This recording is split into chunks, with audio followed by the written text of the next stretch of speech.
Halo, Assalamualaikum warahmatullahi wabarakatuh. Ketemu lagi sama aku Diniar di Belajar Bareng Diniar. Kali ini aku akan jelasin materi prinsip ekonomi manajerial. Gimana sih belajar ekonomi manajerial yang mudah dan cepat kita pahami? Yuk simak bareng-bareng.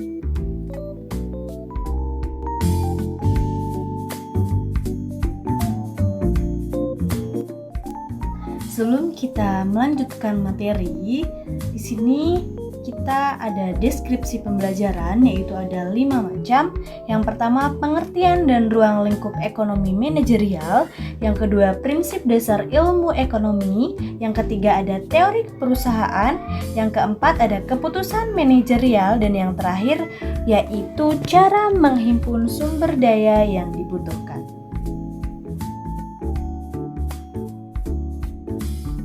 Yang pertama yaitu pengertian dan ruang lingkup ekonomi manajerial.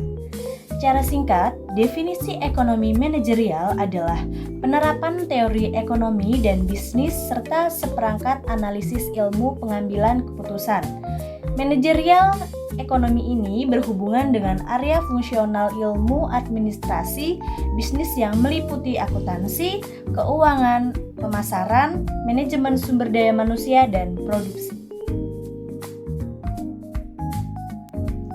Yang kedua yaitu prinsip dasar ilmu ekonomi. Ada 2 macam, yaitu ekonomi mikro dan ekonomi makro. Yang pertama, ekonomi mikro. Ekonomi mikro ilmu yang mempelajari tingkah laku ekonomi secara individual sebagai unit pengambilan keputusan seperti konsumen, individu, pemilik sumber daya, dan perusahaan bisnis di dalam sistem perdagangan bebas. Dan yang kedua yaitu ekonomi makro. Ilmu yang membahas tentang output, pendapatan pekerjaan, investasi, dan harga secara total atau agregat di perekonomian dilihat secara keseluruhan. Yang ketiga yaitu teori perusahaan. Perusahaan suatu organisasi yang mengkombinasikan dan mengorganisir berbagai sumber daya yang bertujuan untuk memproduksi barang dan atau jasa untuk dijual.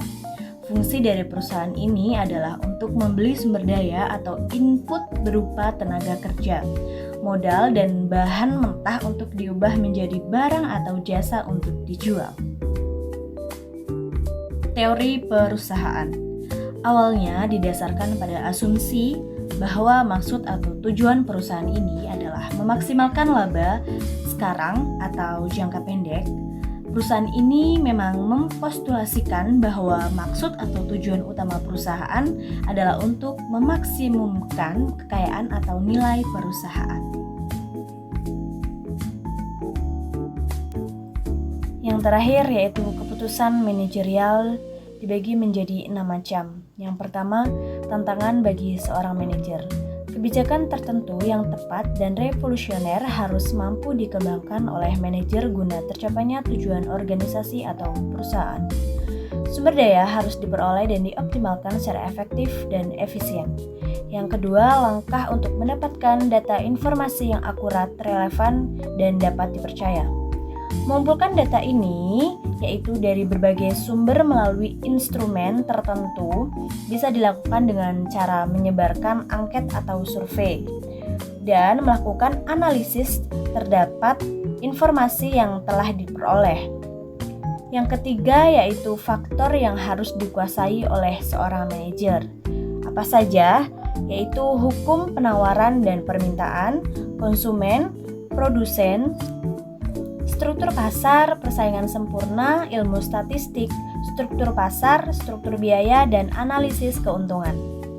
Yang keempat yaitu keputusan manajerial.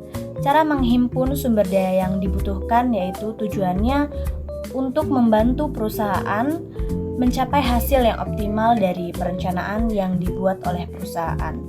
Hal ini memudahkan manajer untuk menentukan sumber daya yang diperlukan dan mencari dari mana pendapatannya, mengelola sumber daya manusia, fisik, dan keuntungannya, pengendalian manajer secara efektif dan efisien, memantau penggunaan sumber daya. Dan yang kelima yaitu 6 kelompok sumber daya yang dapat diperlukan harus tersedia dalam perusahaan agribisnis. Dan yang terakhir adalah 5 cara untuk mendapatkan modal perusahaan. Yang pertama adalah dana sendiri, yang kedua mencari dana hibah perusahaan, yang ketiga menjalin kerjasama, yang keempat mencari investor, dan yang terakhir yaitu mengajukan pinjaman modal usaha ke bank atau koperasi.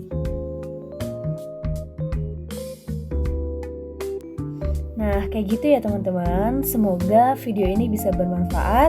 Sekian dari aku. Wassalamualaikum warahmatullahi wabarakatuh. Bye!